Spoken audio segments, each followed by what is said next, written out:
नमस्कार, आदाब, सत श्री अकाल, जय भीम, जोहार। मेरा नाम है नवीन कुमार। राम मंदिर में डकैती पर हिंदू राष्ट्र के सारे ध्वजाधारी अपनी अपनी पतलूने उतार कर खड़े हो गए, कुछ नहीं बोल रहे। एक बहुत बड़ा गिरोह चंपत राय को संत और साधु साबित करने पर आमादा है। कुछ इस वजह से कि भाजपा और संघ की दलाली के आगे उनके लिए श्री राम के आंगन में हुई डकैती का कोई महत्व ही नहीं है। राम का घर रहे न रहे, भाजपा संघ रहना चाहिए।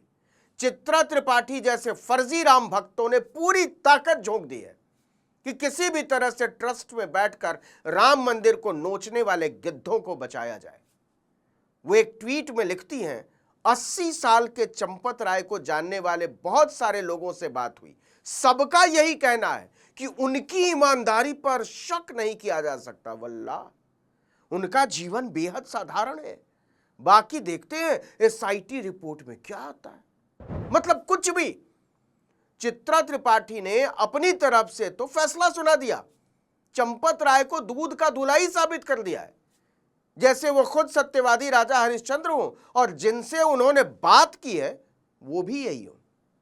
ये विशुद्ध तौर पर धूर्तता का मामला है।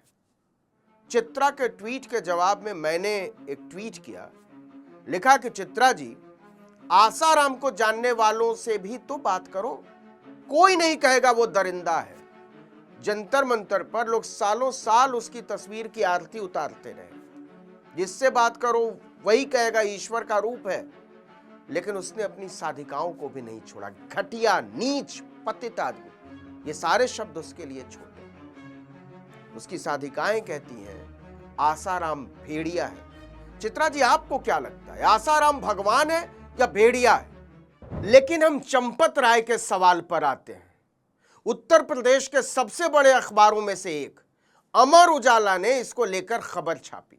आप समझ जाएंगे कि कैसे मीडिया राम मंदिर के लुटेरों को बचाने में पत्रकारीय नैतिकता की धज्जी उड़ा रहा है। उसने हेडलाइन लगाई, टिन्नू ने धोखा देकर सपा नेता को सूचना दी, चंदा चोरी मामले में चंपत राय का छलका दर्द, कहा मेरी भूमिका नहीं। कुछ ही समय के बाद यह खबर अमर उजाला की वेबसाइट से गायब हो जाती है और लिख कर आ जाता है, क्षमा करें, जो सामग्री आप खोज रहे हैं वो उपलब्ध नहीं है। ये तो हालत है पत्रकारों की और पत्रकारिता की। एक से एक पत्रकारों को मोहरा बनाकर चंपत फैला रहा है, देखो मैं तो मर्यादा पुरुषोत्तम के नक्शे कदम पर चल रहा हूं। इस तरह के कई धुरंधर पत्रकार श्री राम के दान पात्र को लूटने वालों के सरदार को संत साबित करने में जुटे हुए हैं। कहानी इतनी मासूम बनाई गई है कि पूछिए मत। फैलाया जा रहा है कि पुलिस ने जब चंपत राय से पूछताछ की तो उन्होंने कहा उनकी चढ़ावा चोरी में कोई भूमिका नहीं है। इसकी जानकारी मिलते ही वो सक्रिय हो गए और संदिग्धों को पकड़ा। झूठ बोलता है चंपत। उसने कहा था ऐसी कोई बात नहीं है, ये कैमरे पर कहा था धूर्त चंपत ने। साथ ही एफआईआर कराने भी पहुंचे। चंपत ने एसआईटी के सामने ये तो स्वीकार किया कोई हेर फेर ना हो, इसकी जिम्मेदारी उसकी थी, लेकिन बहुत होशियारी और मक्कारी के साथ उसने सारा कसूर अपने ड्राइवर और सेवादारों पर डाल दिया। उसने फैलाया मैं तो संत हूं, मेरा ड्राइवर खिलाड़ी निकल गया तो मैं क्या करूं। टिन्नू यादव बहुत पहले से जुड़ा था, सारी गलती उसकी थी।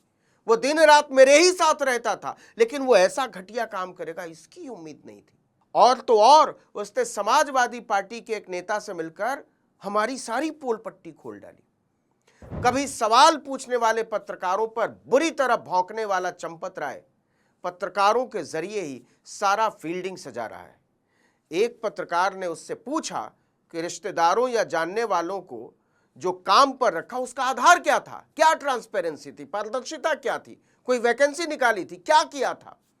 चंपत राय ने कहा कोई आधार नहीं था, जो आया और जिसको मुझे ठीक लगा काम पे रख लिया। और इसमें ट्रस्ट के बाकी सदस्यों की भी भूमिका थी। लेकिन राम के आंगन में लूट और डकैती को लेकर ट्रस्ट के चेहरे पर पुती कालिख पर चंपत राय ने मासूमियत की हद कर दी। कहा कि टिन्नू लूट रहा था, मैं तमाशा देख रहा था, और उसी ने समाजवादी पार्टी के एक नेता के सामने इस लूट का कच्चा चिट्ठा भी खोल दिया। इसी के बाद मामले ने तूल पकड़ी। चंपत अपनी संतई को स्थापित करने के लिए फैला रहा है कि उसने तो खुद चोरी पकड़ी थी और इसके बाद एफआईआर दर्ज करवाने भी गया था, लेकिन फिर बिना दर्ज कराए वापस लौट गया। शायद थाने में ही उसकी आत्मा को राम जी ने पुकारा होगा और कहा होगा कि राम मंदिर के लुटेरों डकैतों को किसी भी कीमत पर सजा नहीं होनी चाहिए। कमाल की बात है कि एफआईआर दर्ज न कराने के पीछे चंपत कोई वजह नहीं बताता है। चंपत के चाटुकार और चेले पत्रकार फैला रहे हैं कि वो इस प्रकरण से बुरी तरह से आहत है और एकांतवास कर रहा है। वो कह रहा है कि अयोध्या में उसकी सेवा पूरी हो गई है, लेकिन वो कलंक लेकर नहीं जाएगा। कायदे से तो जेल में होना चाहिए चंपत।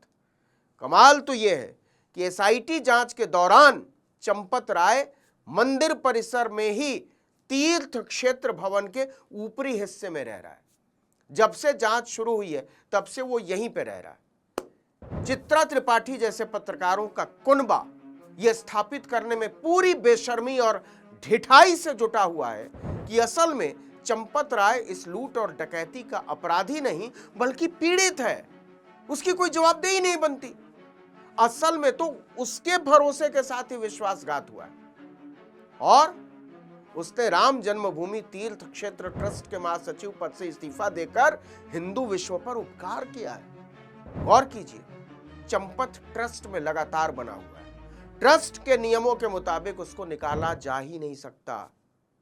बेहद शातिराना तरीके से वो खामोशी ओढ़कर बैठ गया है और फैला रहा है कि वो दरअसल अज्ञातवास में है। जब से पूरा मामला उछला है उसका कोई आधिकारिक बयान नहीं आया।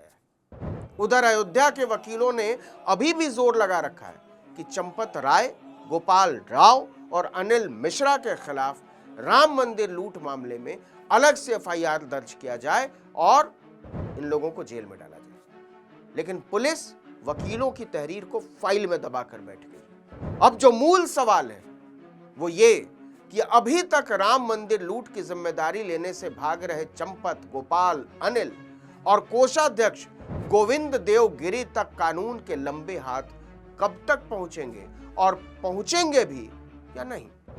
खासकर जेल में बंद आरोपी अविनाश शुक्ला की कस्टडी मांगे जाने के बाद से सबकी धड़कनें तेज हो चुकी हैं। अगर पुलिस ने बिन्नू की भी कस्टडी मांग ली और बिन्नू ने चंपत, अनिल, गोपाल, गोविंद का नाम ले लिया तो क्या होगा?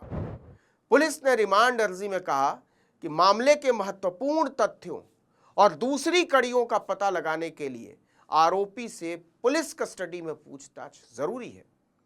अविनाश शुक्ला ने कोर्ट को बताया कि उसकी तरफ से कोई वकील ही नहीं है।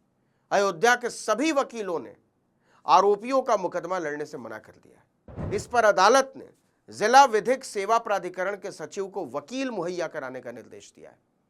इसके बाद पुलिस आरोपी को सामने बैठाकर चोरी की धनराशि, उसके इस्तेमाल और मामले से जुड़े दूसरे लोगों के बारे में पूछताछ करेगी। कहा जा रहा है कि इसके बाद कुछ और बरामदगी भी हो सकती है और राम मंदिर डकैती में चोरी कहना तो अपने आप में धूर्तता है, शामिल अन्य चेहरों से भी पर्दा उठ सकता है। लेकिन चंपत निश्चिंत बैठा हुआ है। वो पूरी तरह मुतमईन है कि मोदी और योगी के बस की बात ही नहीं है उसके ऊपर हाथ डालने की। हालांकि विनय कटियार जैसे बिल में दुबक चुके बड़बोले कह रहे हैं कि किसी भी समय उसको गिरफ्तार किया जा सकता है। देखते हैं कितनी हिम्मत होती है पुलिस की, कितनी हिम्मत होती है योगी आदित्यनाथ की और कितनी हिम्मत होती है नरेंद्र मोदी की, और इन सब से ज़्यादा कितनी नैतिकता बची हुई है मोहन भागवत में। इस वीडियो में इतना ही, लेकिन अगर आपने आर्टिकल 19 इंडिया को अब तक सब्सक्राइब नहीं किया है तो फौरन कर दीजिए, बेल आइकॉन दबाइए, घंटी जैसी आकृति, लाइक कीजिए और कमेंट करके बताइए हमारा वीडियो आपको कैसा लगा। हमारा ट्विटर हैंडल है आर्टिकल 19_इंडिया और मेरा ट्विटर हैंडल है नवीन जर्नलिस्ट। नमस्कार।